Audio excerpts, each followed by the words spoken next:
It's day 66 of 118 days for the Tudors, and today we're talking about 1550.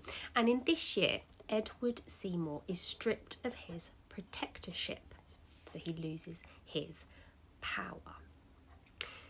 However, I feel like all we've talked about the past few days have been people falling from power and being executed. So I want to mix it up a little bit because there are actual people outside of the Tudor court, and I know some of you would love to hear about those instead. So, bearing this timeline in mind, in 1549 there are two big rebellions. One is the Prayer Book Rebellion that happens in Devon and Cornwall. That's a response to the Book of Common Prayer being released. And the second is Kett's Rebellion, which happens in Norfolk, and that's to do with enclosure. So that happens in 1549. Due to his dealing with that, in 1550, Edward Seymour is stripped of his power. He's stripped of his protectorship. In 1551, he is accused of treason by Norfolk, who has replaced him in a position of power, and in 1552 he's executed. So while we are thinking about 1550 as such, because that's the year he loses his power, I'm going to backtrack slightly and talk about one of the rebellions that happened in the previous year, because one, it's something a bit different, and two, it explains what's happened to him. So we're going to think about Kett's Rebellion, which happened in 1549. Kett's Rebellion came about as an opposition to enclosure. So back in the medieval times, common land was a lot more up for grabs. People could farm the land for their own uses. But then as the centuries go on, landlords decide that they own the land. People then have to rent it off them. And what they start to do is, rather than there just being open common land that people can use to gather from or to grow on or to graze their cattle on, graze their animals on, it starts to be enclosed, so with fences and hedges. And this has been a problem throughout the Tudor period.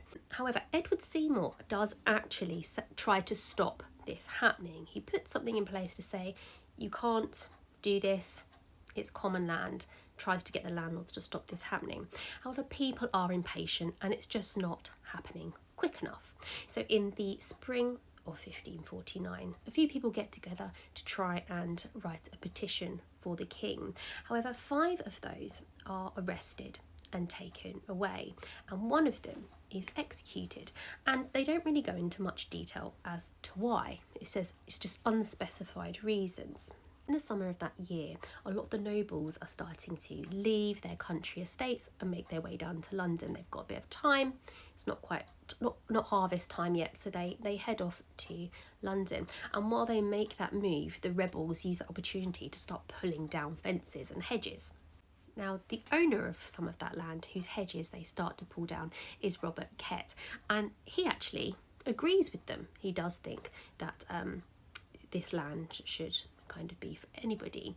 So he then becomes their leader, and they march towards Norfolk, pulling down fences and hedges on their way.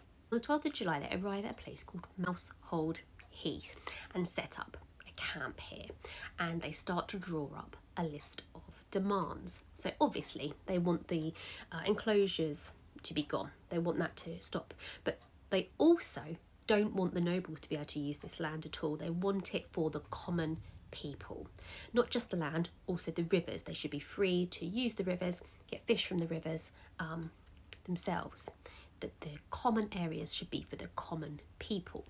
There's a couple of things really special about this camp at Mousehold Heath. One, it was the site of the Peasants' Revolt 60 years before, so it's got some symbolic significance to it. But also, there ends up being between 16 and 20,000 people there. And it's incredibly well organised and well run. Make sure they've got enough weapons and enough food. So it's like a real community that's sort of been built up here.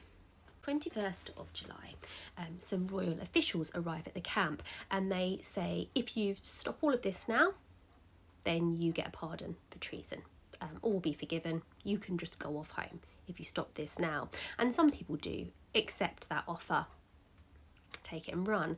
But Robert Kett says, no, we're not going to do that because we haven't actually done anything wrong here. We haven't committed treason. We're just here in our camp. I mean, they've pulled down some hedges and fences, but they're saying we're not actually doing anything here.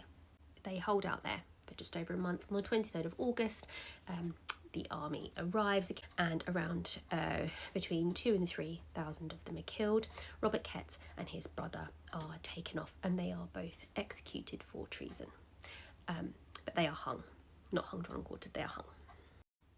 What's interesting as well about Robert Kett, despite his ending, he's still actually held up as a bit of a hero in Norfolk. In October of 1549, Edward Seymour gets wind of the fact that he is on the way out, and he does something a little bit daft. He runs away with the king. So he gets Edward VI and he takes him off to Windsor Castle, where he kind of from there has his demands that he wants 1,000 men. He's arrested and he comes along fairly quietly, so he's put into the Tower. He's eventually released in early 1550, but he has been stripped of his power and he has been replaced by John Dudley, the Earl of Warwick, also known as the Duke of Northumberland. So when we say Northumberland, that's who we're speaking about. So I won't go any further into his trial and whatnot today, because that happens in 1551.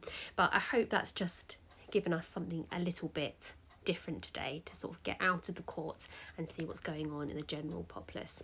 So 1550, Edward Seymour, formerly the protector, the governor of the realm, is stripped of his power and replaced by the Duke of Northumberland.